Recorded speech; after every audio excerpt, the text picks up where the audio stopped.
First and foremost, I'd like to thank you all for coming. And got one clap or not? I'd like to thank my family, of course. There are a lot of them, so yeah. I love you guys too, alright? I love you too, obviously. And then, alright, so I made changes to my original story, so then it's gonna sound not the same, because then they told me I only got 5 minutes, so I gotta make it short. Alright, so this is a love story, I guess. Alright, okay. I'll begin now. Calvin, wake your lazy butt up. I emerge from my bed, and like a penetrating shot from wet gym socks, I'm hit with a terrible stench. What can the smell be? It's probably the fart stirring my slumber, which could have come from last night's outrageous Thanksgiving dinner. No regards to the smell. I drag myself to the window. Beyond that window, the skies are clear and blue, the birds chirping their harmonic noises, and the smooth winds breezing against the trees. My heart warms and tears cascade down my face. What? Why? Regardless, my quiet reflection is over, as school exposes its ugly head. Fast forward to 5th period, a hopeless gaze into the tick-tocks of the clock. How much more boredom? In a sudden appearance, Miss Martinez, our science teacher, announces the arrival of a new student. Her name is, oh my freaking shiznits. I cry. Are my eyes deceiving me?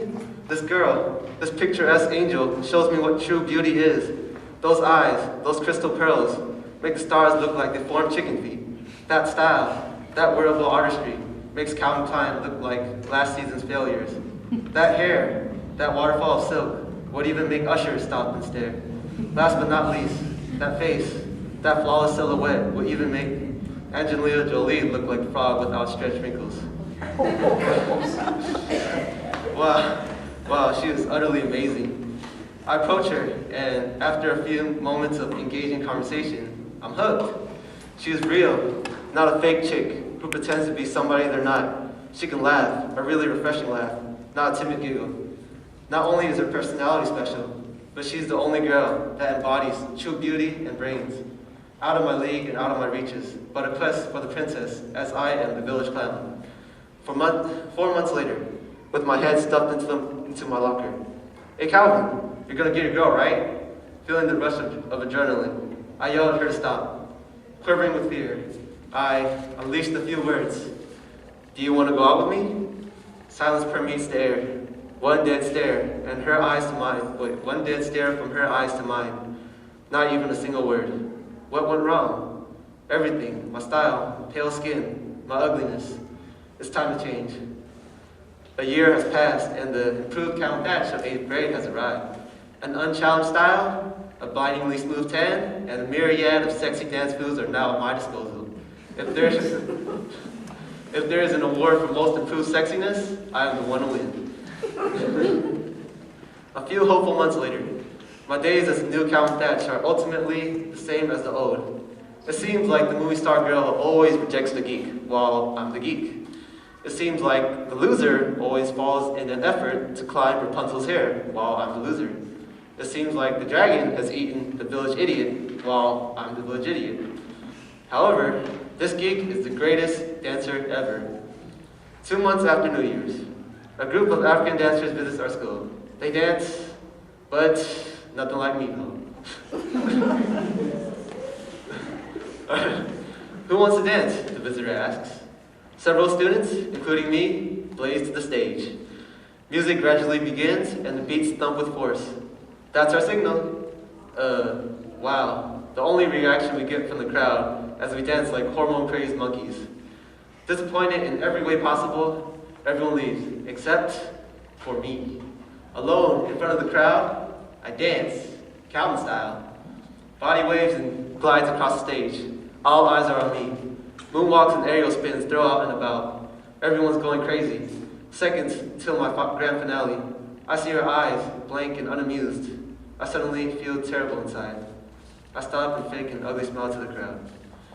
Is the Great Wall of China holding me back? Did the lions bite off my legs so I can't chase her? Did space rays transform me into an ugly monkey? Am I going to keep chasing an uncatchable girl on an endless road? Or turn back countless miles to whence I began? I graduated and went to the dinner dance alone. You probably know why. It's 10th grade now. 9th grade was a blur with a lot of pain through desire. It was hard holding on to my hopes like brittle glass, but only to have it shattered constantly with my hopes like brittle glass. Brittle glass, but only to have it shattered constantly with my slippery butterfingers.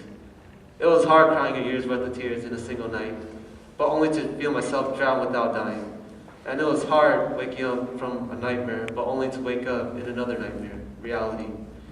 No more. So what did I choose? My heart belongs to her, and I'll keep fighting even beyond the very end. Never going to give up. Oh, I never mentioned a name, which happens to be ... I guess I'll little commentary right now. Okay. My story, in any and all means, is not the most inspiring story and never will be. However, if I can inspire at least one kid in this world to endure and persevere in the worst of times, at least in the slightest of circumstances, my story will have some kind of meaning. I've seen the impact of Mother Nature. 2004 Indian Ocean tsunami that left kids younger than me to do physically torturous demands, and the Haitian earthquake that ruined the country with almost all of its residents already under the poverty line. These people, survivors of cataclysm, they all have better stories to tell than I do. Wartime victims of the Holocaust, Khmer Rouge, rape and knocking, etc. Their stories of survival with deprivation was constant. Their stories can and will inspire more than I can. I'm inferior by a marginal difference to these people. But if I can't inspire through the story, I can at least try to inspire through these words. I wrote a quote that I hope would timelessly help any and all. It doesn't matter how deafening the sound. Let the voice that keeps you down disappear. It doesn't matter how scary the night. Light shines brighter in the dark. Let your light shine. It doesn't matter how tough the obstacle. Meet that challenge eye to eye and knock it out. In the bleakest of times, accomplishment seems impossible, but impossible has long since lost true meaning. Men and women save the earth from dangerous gases, travel beyond our little home called Earth, and even talk to parents. Even if it takes day and night, winter and summer, 2010 and 2020, don't let you doubt yourself. Our existence is a miracle. We all live a fairy tale life, and like a fairy tale, we all deserve a happily ever after. I'm done.